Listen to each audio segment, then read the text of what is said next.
ছাদে উঠে বিকেলের আকাশটা দেখে মনটা আরো খারাপ হয়ে গেল শ্রীরাধার। বিকেলটার মধ্যে অদ্ভুত একটা মন খারাপের বার্তা আছে। সাদা তুলোর মতো মেঘের মাঝে উকি দিচ্ছে এক টুকরো নীল আকাশ। গত 3 বছর ধরে হিসেব মতো ঠিকঠাকই তো চলছিল সব।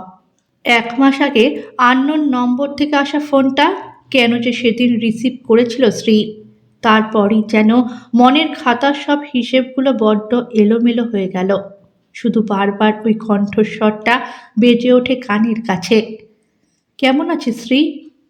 চোখের সামনে ভেসে ওঠে ইউনিভার্সিটি চত্বর, দাঁড় ভাঙা বিল্ডিং, লাইব্রেরি, কফি হাউস, বইপাড়া আর এক মুঠো ধুলো পড়া স্মৃতি। মাঝে মাঝে হোয়াটসঅ্যাপে আসা দু একটা কথোপকথন যেন মন খারাপটাকে বাড়িয়ে তুলছে ধীরে ধীরে। আজ 15 দিন হলো শ্রীরাধা বাপের বাড়িতে। সাত্তকী রুটিন মাফিক ফোন করে খোঁজ নিচ্ছে রোজ। এর মধ্যে 2-3 বার এসে দেখাও করে গেছে। বিয়ের পর থেকেই অসম্ভব কর্তব্যপরায়ণ ছেলেটা। ভালো মানুষ বলতে যা বোঝায় আর কি। 3 বছরে দাম্পত্যের পরিচিত 2-4টে ঝামেলা ছাড়া সেরকম উল্লেখ্য কিছু হয়েছে বলে মনেও পড়ে না। শ্রী কি এইসব কিছু পেয়েও খুশি নয় তবে? আজও কি খুঁজে ফেরে সেই উস্কো খুস্কো চুলের পাগলটাকে, যে কবিতার ছন্দে এক নিমিষে সারিয়ে তুলত শ্রীরাধার সব মন খারাপ? কেন যে চলে যাওয়া সম্পর্কগুলো পিছুটান রেখে যায় এভাবে? হঠাৎ এসে উস্কে দিয়ে যায় পুরনো মন খারাপগুলো। ইউনিভার্সিটির পাঠ চুকিয়ে ভিন রাজ্যে চাকরি নিয়ে চলে গিয়েছিল ঋতব্যান। শ্রীরাধাও তখন চাকরির চেষ্টায় ডুবিয়ে রেখেছিল নিজেকে। প্রথম প্রথম খুব ঘন ঘন ফোন মেসেজ হতো দুই তরফেই। তারপর কোথাও যেন একটা ছন্দপতন অনুভব করছিল শ্রীরাধা। কবিতার টুকরো লাইনগুলোতে যেন ছন্দটাই হারিয়ে যাচ্ছিল দিন দিন। তারপর সে বছর পুজোয় শেষ দেখা, আর রীতিমতো আলোচনা করে আলাদা হওয়া। কোনো অভিযোগ ছিল না দুই তরফেই। ঠিক তার 2 বছর পরে শ্রাবণে ম্যাট্রিমোনিয়াল সাইটের দৌলতে শ্রীরাধা আর সাত্তকীর 4 হাত এক হয়েছিল।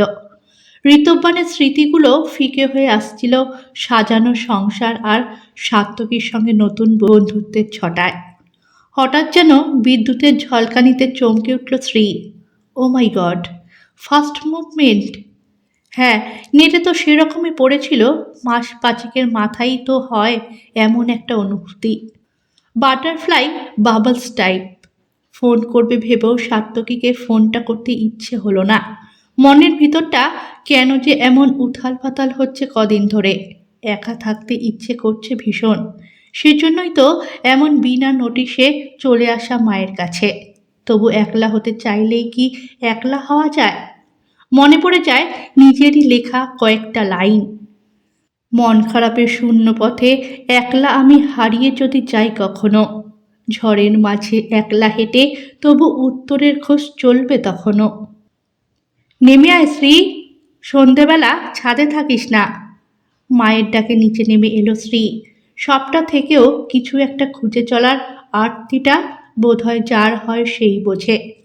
সাত্তকী এমনকি মা বাবাও বেশ পোশাকি একটা নাম দিয়েছে এই মন খারাপের, মুড সুইং। দুপুরে লাঞ্চ করার পর থেকে ভীষণ বমি বমি পাচ্ছিল শ্রীর। মা টিফিন গুছিয়ে দিয়েছিল নিজে হাতে। তবু এমনি সাধারণ ইচ্ছেই হোক বা প্রেগনেন্সি ক্রেভিংসের বশবর্তী হয়ে কলিগের সঙ্গে বেরিয়ে চাইনিজ খাওয়ার লোভটা যেন সংবরণ করতে পারল না কিছুতেই। তারপর থেকেই একটা অদ্ভুত অস্বস্তি হচ্ছে। ডক্সিনেট খেয়ে বেশ কিছুক্ষণ দেখার পর প্রিন্সিপালের রুমে যাওয়ার জন্য চেয়ার থেকে উঠল আস্তে আস্তে। প্রিন্সিপাল সুতপা চ্যাটার্জি ভালো মানুষ, বয়সের সঙ্গে অভিজ্ঞতাও অগাধ। উনি নিশ্চয়ই বুঝবেন সমস্যাটা। সুতপাদির ঘরে এসে একটু অবাকই হলো শ্রী। ক্লাস 2Bর ধী দাঁড়িয়ে আছে মাথা নিচু করে। সুতপাদির উল্টো দিকের চেয়ারে সবুজ কুর্তি পরা মোটা ফ্রেমের চশমা পরা মহিলাটিও বসে আছেন অপরাধীর মতো। না, ধীর মাকে চিনতে অসুবিধা হয়নি শ্রীরাধার। এই গত বছরেই তো অ্যানুয়াল প্রোগ্রামে বাচ্চাগুলোকে একটা প্লের জন্য রেডি করার দায়িত্ব পড়েছিল শ্রীরাধার উপর। তখন সব গার্জিয়ানদের সঙ্গেই তো কম বেশি ইন্টারাকশন হয়েছিল। ধী তো বেশ বাধ্য ছেলে, কথা শোনে না এমন তো নয়। কিছুক্ষণ দাঁড়ালো শ্রীরাধা।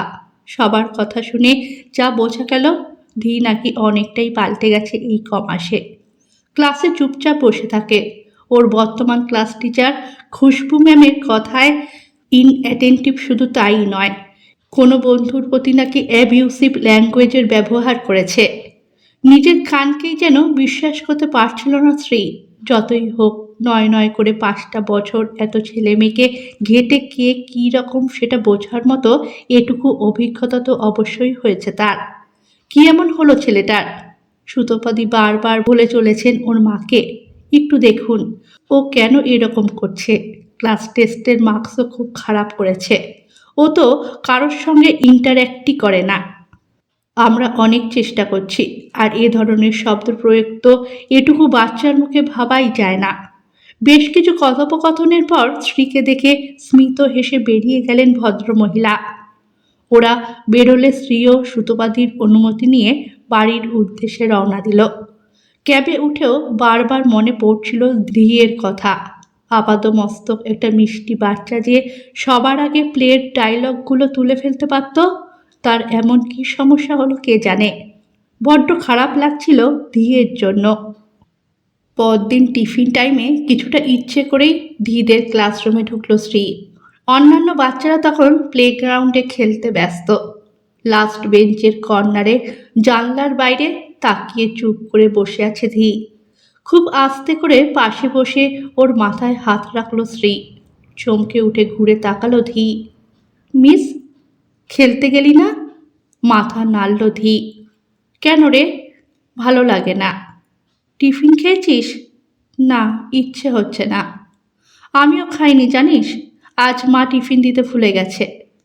তুমি খাবে? আমার কাছে কেক আছে, চকোফিলস আছে।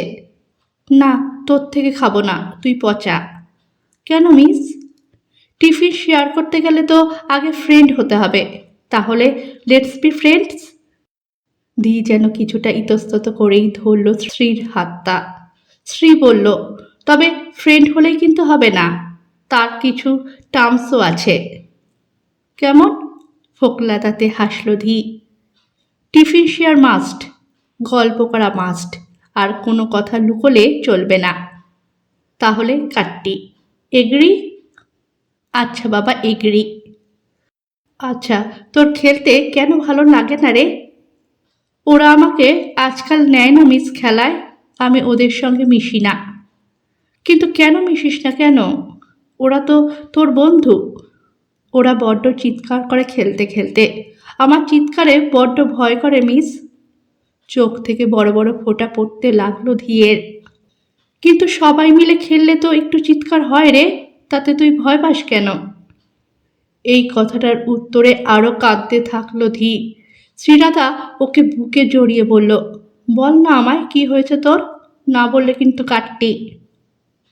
তুমি কাউকে বলবে না তো? না না, বলবো না। রোজ রাতে পাপা আর মাম খুব চিৎকার করে গো মিস, আমার খুব ভয় লাগে।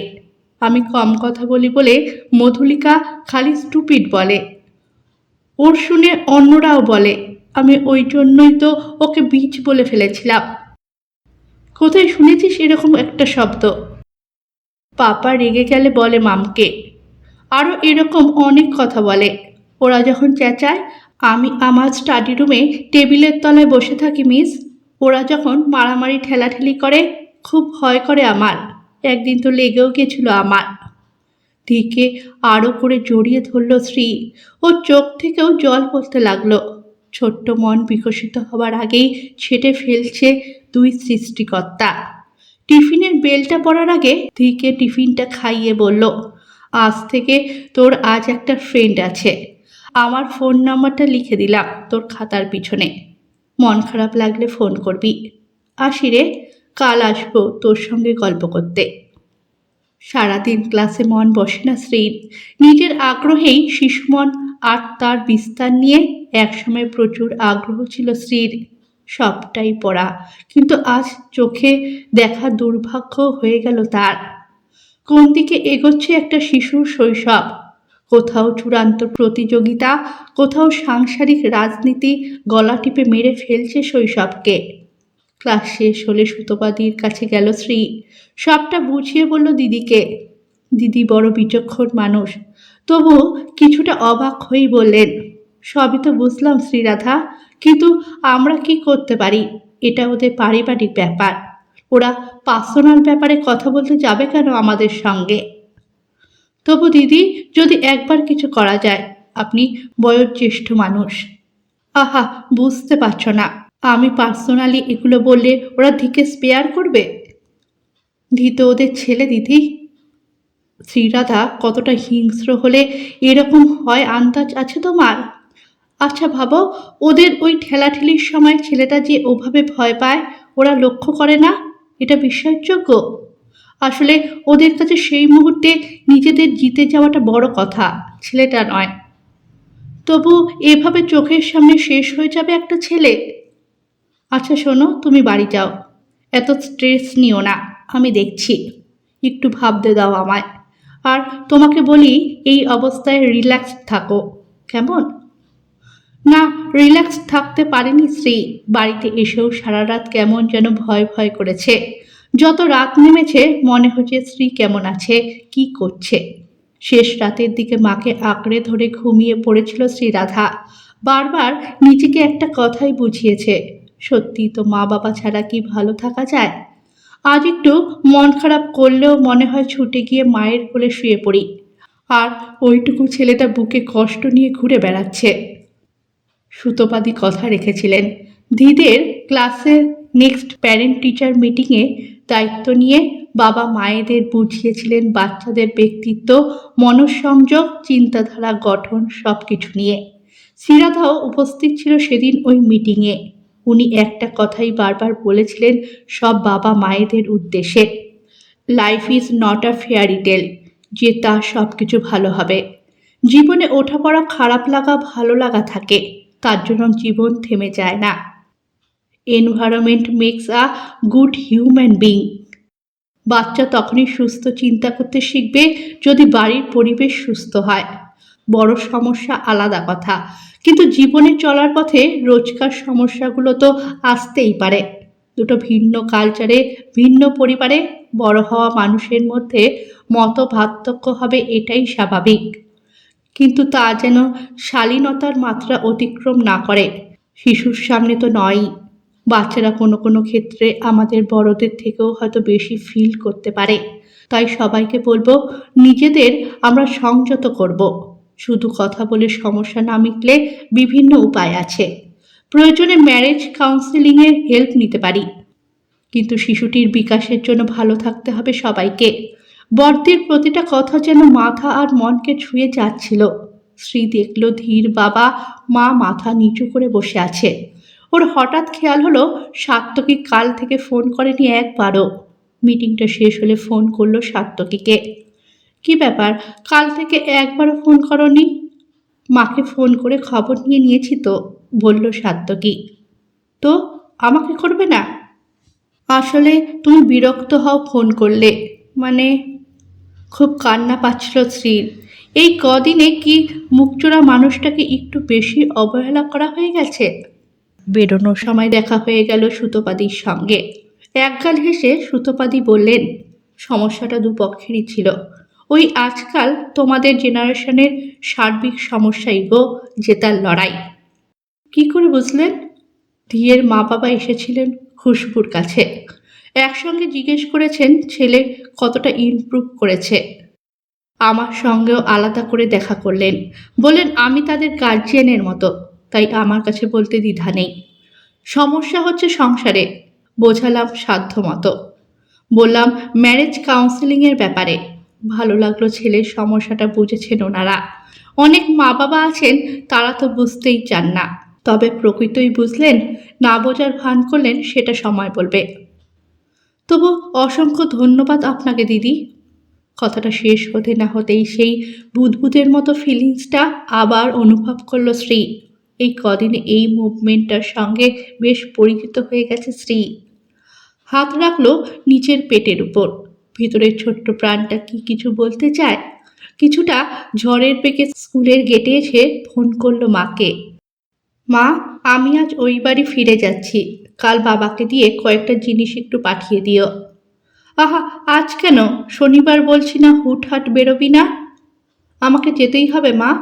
ফোন রেখে জলদি ক্যাব বুক করলো শ্রী। সাত্তকীর আজ হাফ ডে, বোধহয় ফিরে গেছে এতক্ষণে। ক্যাবে উঠেই ড্রাইভারকে বলল, একটু তাড়াতাড়ি দাদা, আজ ফিরতেই হবে ওকে।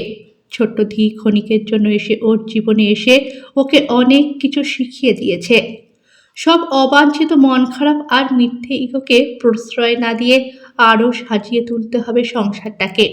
হঠাৎ করে যেন বড্ড মন কেমন করছিল ওর আর সাত্তকীর ফ্ল্যাটের কিচেন, বিছানার চাদর, জানলার পর্দা আর ফ্ল্যাটের পিছনের মাঠটার জন্য। কতদিন হয়ে গেছে ওদের স্পর্শ পায়নি শ্রীরাধা আর সাত্তকী। না, ভালো থাকতে হবে নিজেকে, ভালো রাখতে হবে সাত্তকীকে, নিজেদের জন্য আর তার শরীরে বেড়ে ওঠা ছোট্ট প্রাণটার জন্য। সস্নেহে নিজের পেটে আলতো করে হাত রাখলো শ্রীরাধা। গল্পটা যদি ভালো লেগে থাকে চ্যানেলটাকে সাবস্ক্রাইব করে পাশে থাকবেন।